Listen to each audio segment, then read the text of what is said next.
Somewhere in your kitchen right now, there's a small jar filled with black, wrinkled little balls that most people barely think twice about. You shake it over eggs, you grind it onto steak. It costs a few dollars at the grocery store. 500 years ago, that same jar could have started a war. Kings financed fleets to find it. Sailors died by the thousands searching for it. An entire ocean route around the bottom of Africa was carved out of desperation to reach it. Christopher Columbus wasn't looking for America. He was looking for this. And when he stumbled onto a continent nobody in Europe knew existed, it was because he was chasing pepper. This is the story of how a tiny berry from the jungles of India quietly rearranged the map of the entire world. To understand why pepper mattered so much, you have to go back further than empires, further than ships, back to a wild vine growing in the humid hill forests of the Malabar coast in southwestern India. Long before anyone wrote it down, people there were harvesting small green berries from a climbing plant called Piper nigrum. Dried in the sun, those berries shriveled into the black peppercorns we still recognize today. It's easy to underestimate a berry, but this one carried something almost nobody else on Earth had figured out how to grow. Pepper had heat, real heat, unlike anything in the European diet at the time. And in a world without refrigeration, that heat wasn't just a flavor. It was survival. Spices masked the taste of meat that was starting to turn.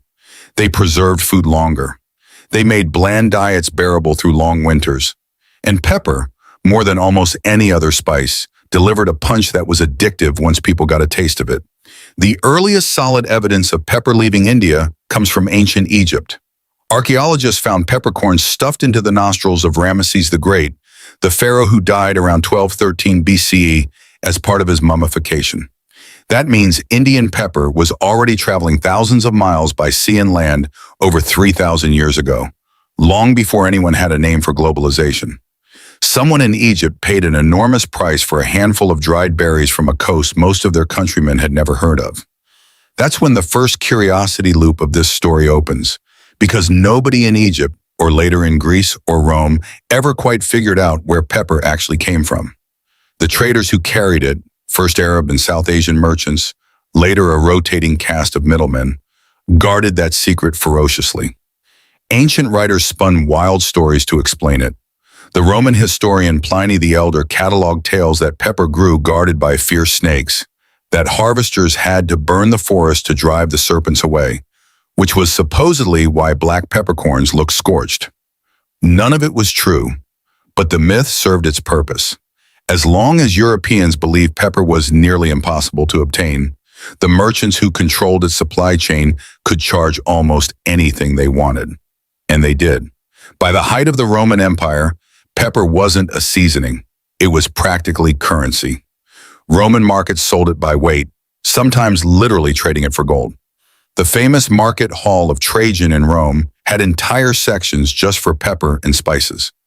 Roman cookbooks like the collection attributed to Apicius call for pepper in an almost absurd number of recipes, sweet dishes, savory dishes, even some desserts. It became a marker of wealth. If your table had pepper on it, your guests knew exactly what kind of household they'd walked into. And when Rome eventually faced its greatest humiliation, pepper was there too. In 408 CE, the Visigothic king Alaric surrounded Rome and, according to the historian Zosimus, demanded a ransom to spare the city. Among the treasures he demanded were gold, silver, silk robes, and 3,000 pounds of pepper. Think about that for a second. A barbarian king laying siege to the capital of the civilized world wanted spice as part of his ransom. That's not a footnote. That's a measure of just how deeply pepper had worked its way into the value system of the ancient world. Rome eventually fell, but the appetite for pepper didn't fall with it. Through the so-called Dark Ages, the spice trade never actually stopped. It just changed hands. Arab merchants became the dominant middlemen, controlling routes across the Indian Ocean, down the Red Sea, and overland through Persia and Egypt into the Mediterranean. Venice, sitting at the crossroads of East and West, built its entire golden age on this trade. By the late Middle Ages, Venetian merchants had turned pepper importation into one of the most lucrative businesses on the planet. Venice didn't grow a single peppercorn. It just knew how to move them, tax them, and resell them at staggering markups to the rest of Europe. And Europe paid. Because by now, pepper wasn't just about taste anymore. It had become a symbol. Wealthy households used it to season food, yes, but they also used it to show off. Guilds regulated its trade. Wills specified inheritances in pounds of pepper. Rent was sometimes paid in peppercorns, a practice so entrenched that even today, in English contract law, a peppercorn is still the legal term for a token, symbolic payment. That phrase survived 700 years because pepper was once genuinely valuable enough to serve as currency between landlords and tenants. But here's the twist almost nobody expects. For all this obsession, most Europeans in the Middle Ages had absolutely no idea what a pepper plant even looked like. It grew somewhere in the Indies, a vague, half-mythical region stretching from India to Southeast Asia in the medieval imagination. The supply chain was so long and controlled by so many layers of middlemen, Indian growers, Arab traders, Egyptian merchants, Venetian shippers, that by the time pepper reached a dinner table in London or Paris, its price had been marked up by, in some estimates, over 100 times its original value. That markup is the real engine of this story, because eventually someone in Europe looked at that math and thought, what if we cut out the middlemen entirely? That someone was Portugal.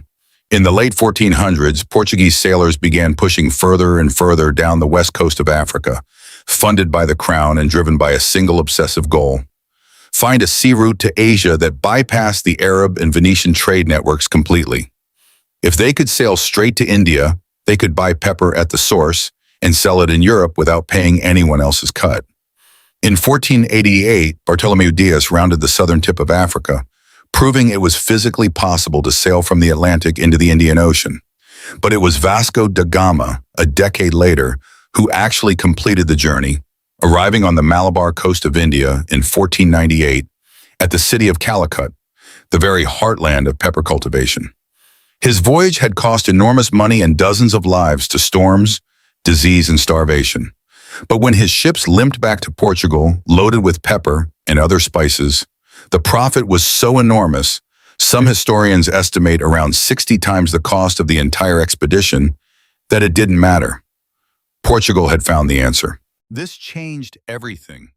Suddenly, a direct sea route connected Europe straight to the source of the world's most valuable spice. Portugal moved fast to lock down control, seizing key ports along the Indian Ocean, including a decisive and brutal conquest of Goa in 1510 under the commander Afonso de Albuquerque. For a while, Portugal held something close to a monopoly on the European pepper trade, and Lisbon replaced Venice as the wealthiest spice port in Europe almost overnight. You'd think that solved the problem for Portugal permanently. It didn't. Other European powers watched Portugal's fortune and wanted in. And this is where the story takes its most famous turn. The one most people actually know without realizing, pepper was behind it. Christopher Columbus, an Italian navigator working for the Spanish crown, believed there was a faster way to reach the spice-rich lands of Asia, not around Africa, but straight across the Atlantic Ocean. Columbus was wrong about the geography in almost every way that mattered. He drastically underestimated the size of the Earth and had no idea an entire pair of continents sat in his path. But his motivation was not exploration for its own sake. It was commercial. He was chasing the same pepper and spice wealth Portugal had just claimed, hoping to reach the Indies from the opposite direction.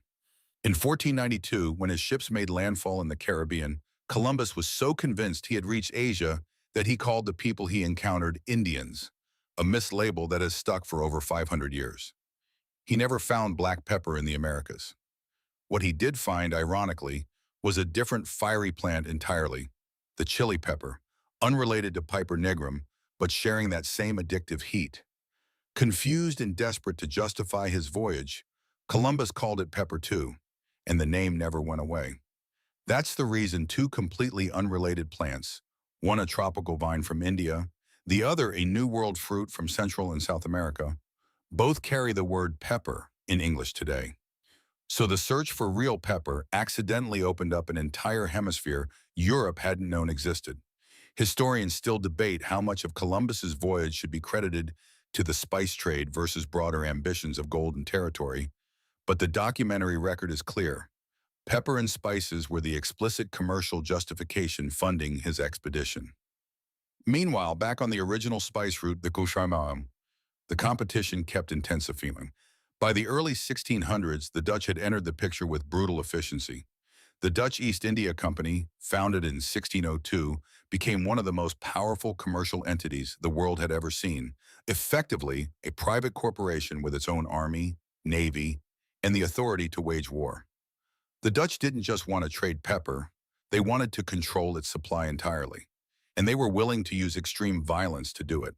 In places like the Banda Islands, Dutch forces committed mass violence against local populations to seize total control of spice production, a dark chapter often left out of the romanticized age of exploration narrative but essential to understanding what this trade actually cost.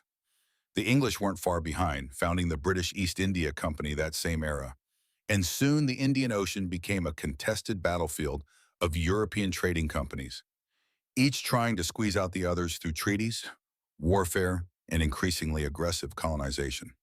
What started as a search for spice slowly transformed into the machinery of empire. Ports became colonies. Colonies became territories.